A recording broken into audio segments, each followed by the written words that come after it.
വിജയനോട് ഞാൻ അന്നേരം പറഞ്ഞ പാസ്പോർട്ട് എടുത്ത് വെക്കണം. പാസ്പോർട്ട് ഉണ്ടായിട്ട് വേണ്ടേ? അല്ല വേണ്ട, പൈസ ആവശ്യം വന്നപ്പോ നമുക്ക് പുറത്തേക്ക് പോകണമെങ്കിൽ ഇപ്പൊ അതിന് ബുദ്ധിമുട്ട് മനസ്സിലായോ? എന്തായാലും ഇവിടെ ഓട്ടോ ഉണ്ട്, എച്ച് ഡി ചോദിച്ചു നോക്കാം. എന്തോ പാസ്പോർട്ടും ഇല്ല വിസയും ഇല്ല, പാസ്പോർട്ടും ഇല്ല വിസയും ഇല്ല. ദാസൻ വിജയനാണ്. ഞങ്ങൾക്ക് എങ്ങനെയെങ്കിലും ഓട്ടോയിലൊന്ന് ദാസനും വിജയനും കേറിക്കോളൂ. വിയറ്റ്നാമിൽ ഇറക്കി തരുമോ? ഉറപ്പായിട്ട് ഇറക്കി തരും. വേണ്ട, വേണ്ട, ഇവിടെ വിസയും വേണ്ട പാസ്പോർട്ടും വേണ്ട, ഫ്രീ ആയിട്ട് ഇറക്കി തരും. ഫ്രീ ആയിട്ട് ഇറക്കി തരും. ഓക്കെ. വിയറ്റ്നാം മാത്രമല്ല, വിയറ്റ്നാമിന്റെ അപ്പുറം കൂടി ഇറക്കി തരുമോ? പിന്നെ ഇറക്കി തരും. പോലീസൊന്നും പിടിക്കൂല. ഇല്ല ധൈര്യമായിട്ട് കേറിക്കും. അപ്പൊ നമുക്ക് കാണാം വിജയ. അതാ പറഞ്ഞ ഇനിയെങ്കിലും ഒരു വഴിക്ക് പോകുമ്പോ പാസ്പോർട്ട് വിസ ഇതെല്ലാം നമ്മൾ ആദ്യം സെറ്റാക്കി വെക്കണം. വണ്ടിക്കൂലി വേണ്ടേ? വണ്ടിക്കൂലി ഒന്നും വേണ്ട, ഇത് ഇറക്കി തരാന്ന് പറഞ്ഞില്ലേ? ശരിക്കും കാട്ടിക്കൂടെ തന്നെ പാമ്പറ്റുണ്ടാവോ? പണ്ട് ദുബായ് കാലിഫോർണിയയിലേക്ക് പോകുന്ന ഒരു ദുബായ് കടപ്പുറം വഴി തിരിച്ചു വിട്ടിട്ടാണ് ദാസന് വിജയനും ദുബായിൽ ഇറങ്ങിയത്. ഇപ്പൊ വിയറ്റ്നാമിലേക്ക് കംബോഡിയയിലേക്ക്.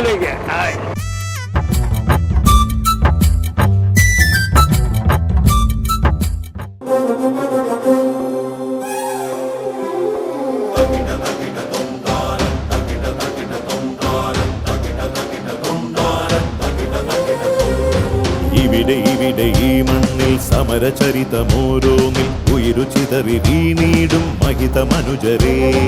അഖില ജനത മുന്നേറാൻ സമത ഇവിടെ വന്നിടാൻ കുരുതി ചിതറി വീണീടും സകല സഹജരേ.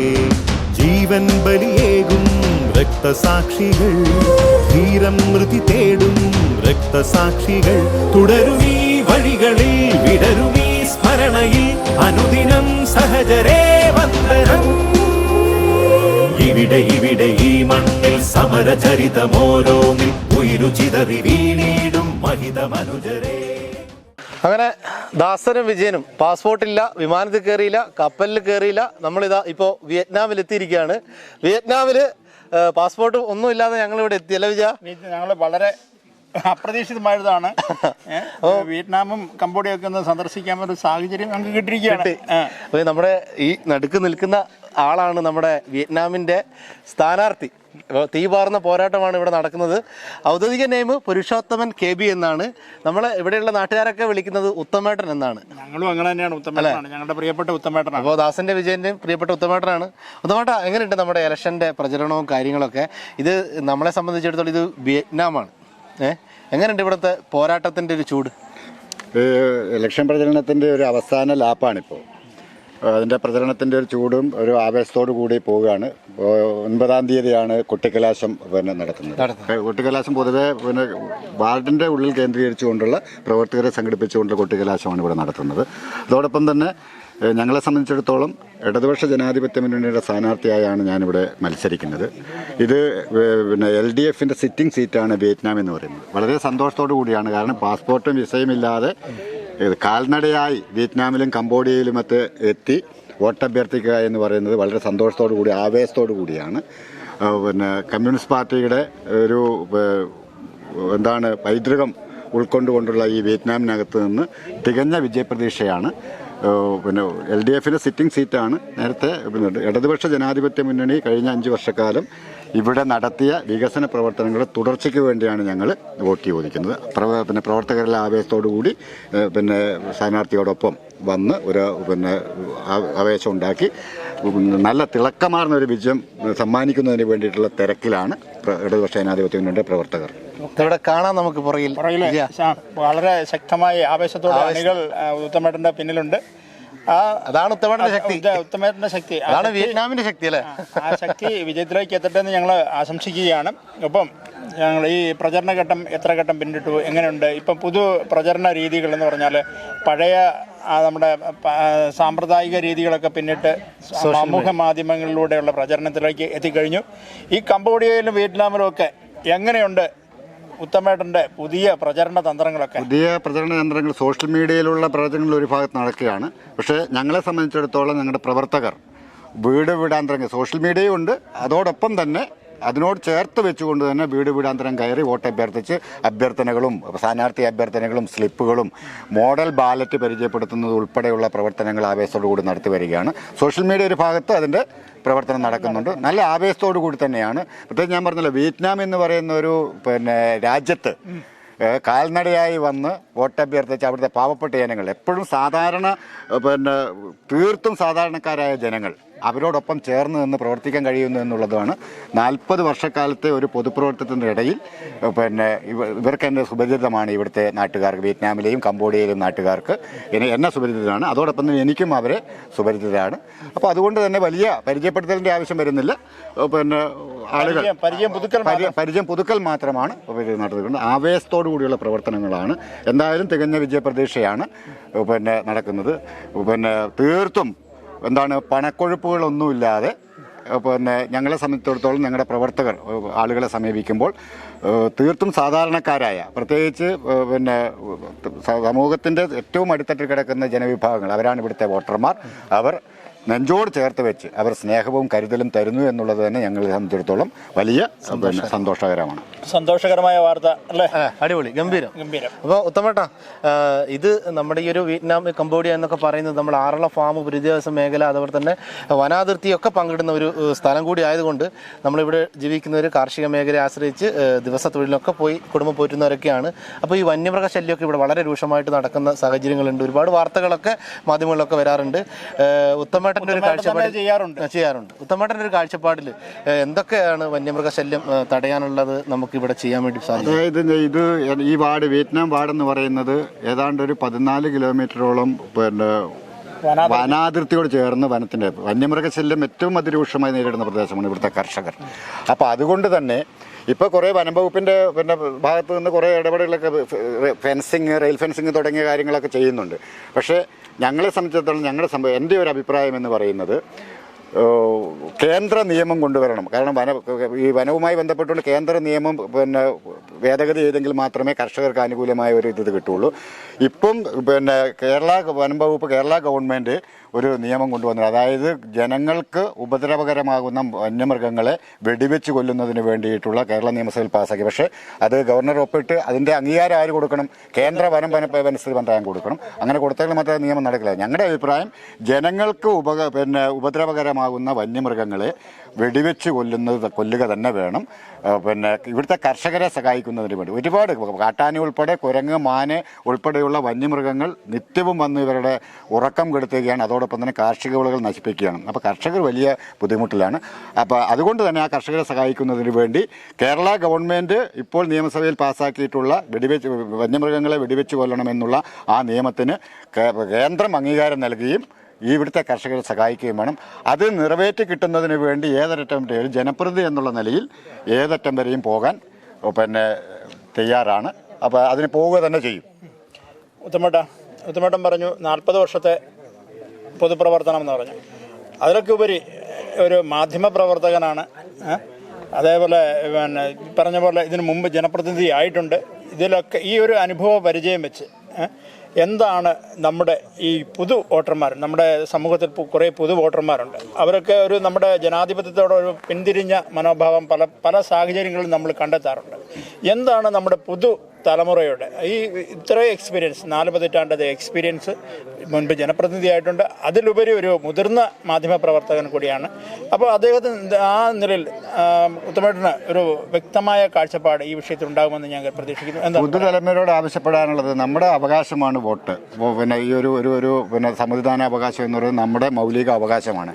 ആ മൗലിക അവകാശം നമുക്ക് നിറവേറ്റാൻ അത് ഒന്നിൻ്റെയും നാട്ടിലെ വികസനത്തിനാവണം, വികസനം കണ്ടുകൊണ്ട് അല്ലെങ്കിൽ അതിലേക്കാവണം.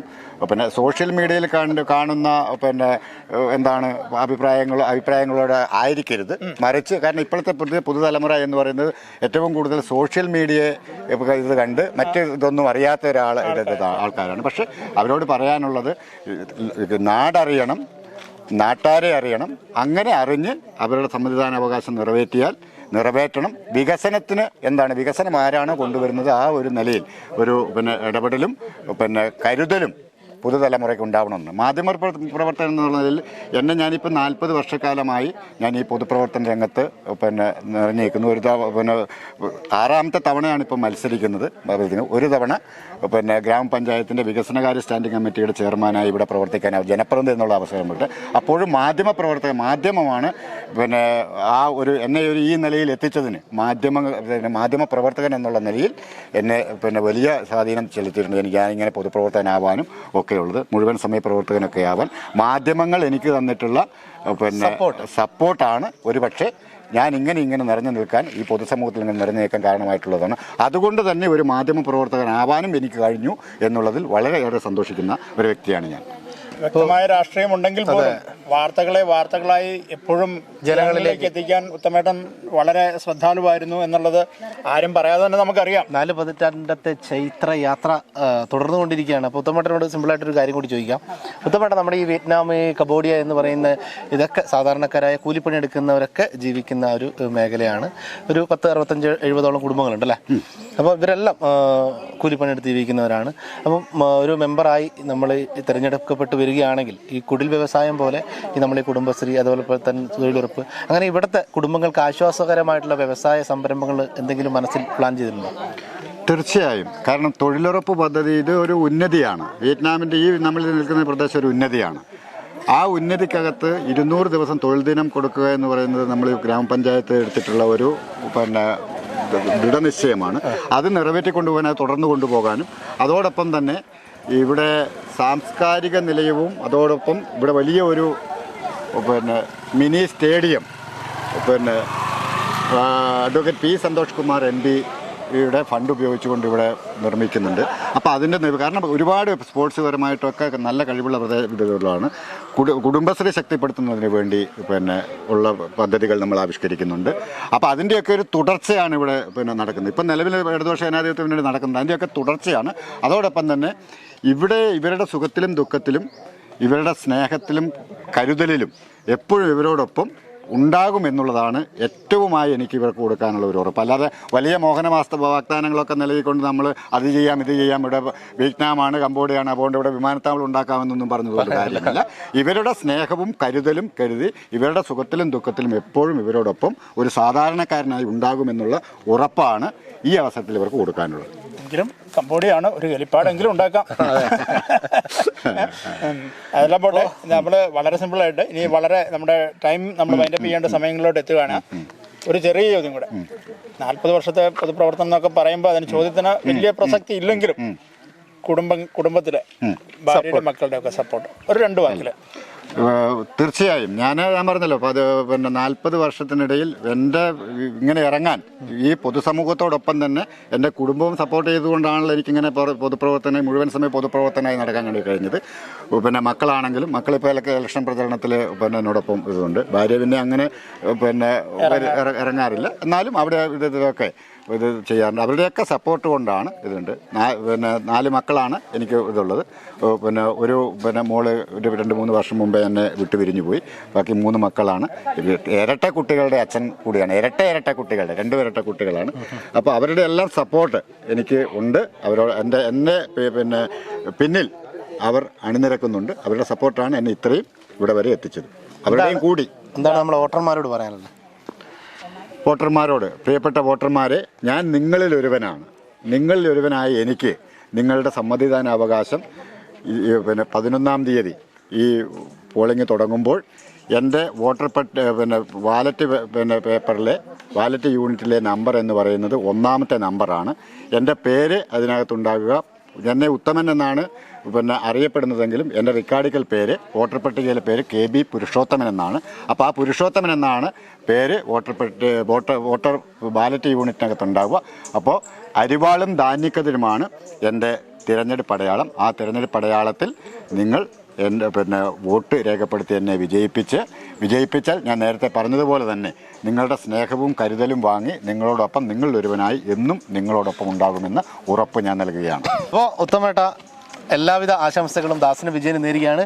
ഈ ഒരു തെരഞ്ഞെടുപ്പ് ചൂടിലും ഇത്രയും തിരക്ക് ഉള്ള സമയത്തും നമ്മോടൊപ്പം അല്പസമയം നമുക്ക് വേണ്ടി ദാസന്റെ വിജയനെ കൂടി പങ്കുവെച്ചതിന് ഒരു പ്രത്യേക നന്ദി അറിയിക്കുകയാണ്. അപ്പോൾ ഒരിക്കൽ കൂടി എല്ലാവിധ വിജയ ആശംസകളും ഞങ്ങൾ നേരുകയാണ്. ഓക്കെ.